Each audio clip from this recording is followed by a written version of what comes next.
আসসালামু আলাইকুম, সবাইকে স্বাগত জানাচ্ছি নতুন একটা ভিডিওতে। আশা করছি সবাই অনেক বেশি ভালো আছেন। আমিও বেশ ভালো আছি। আজকে চমৎকার একটা গাড়ি নিয়ে এসেছি। আজকে এই গাড়িটা রিভিউ করে দেখাবো এবং এটার বৃত্তান্ত সবকিছু জানানোর চেষ্টা করব। এটা একটা টয়োটা স্পেড গাড়ি। এটার মডেল ইয়ার হচ্ছে 2012 এবং এটার রেজিস্ট্রেশন হয়েছে 2019 সাল। এখন পর্যন্ত গাড়িটাতে স্টক যেই হেডলাইট ছিল সেগুলোই কিন্তু এখন পর্যন্ত রয়েছে গাড়ি। এটা হচ্ছে একটা পুশি স্টার্টের গাড়ি এবং এই হচ্ছে গাড়ির ইন্টেরিয়র, সামনের দিকের অবস্থা।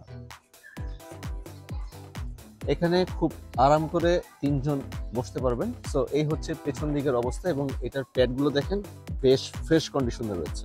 পেছনের ট্রাঙ্কটা দেখানোর চেষ্টা করছি। যেহেতু একটা অকটেন ড্রিভেন গাড়ি, এখানে কিন্তু দুটো লাকেজ খুব আরাম করে ভালো করে রাখতে পারবেন। এবং এবার যে এই শেপগুলো দেখাই, গাড়িতে কোনো ধরনের কোনো অ্যাক্সিডেন্টাল হিস্ট্রি নেই, সেটার প্রমাণ কিন্তু এগুলোই। সামনের পেছনের গ্লাস সবকিছু এখন পর্যন্ত অরিজিনাল কন্ডিশনে রয়েছে এবং পেছন দিকে একটা চমৎকার বাম্পার লাগানো রয়েছে। খুবই চমৎকার কন্ডিশনের এই গাড়িটা পেয়ে যাবেন কোথায়? ঢাকা মোহাম্মদপুর আদাবর থানার অপোজিটে একতাকারে স্ক্রিনে আমার নাম্বার দেওয়া আছে, চাইলে আমার সাথে যোগাযোগ করতে পারেন। ধন্যবাদ সবাইকে। আলো আসবেই।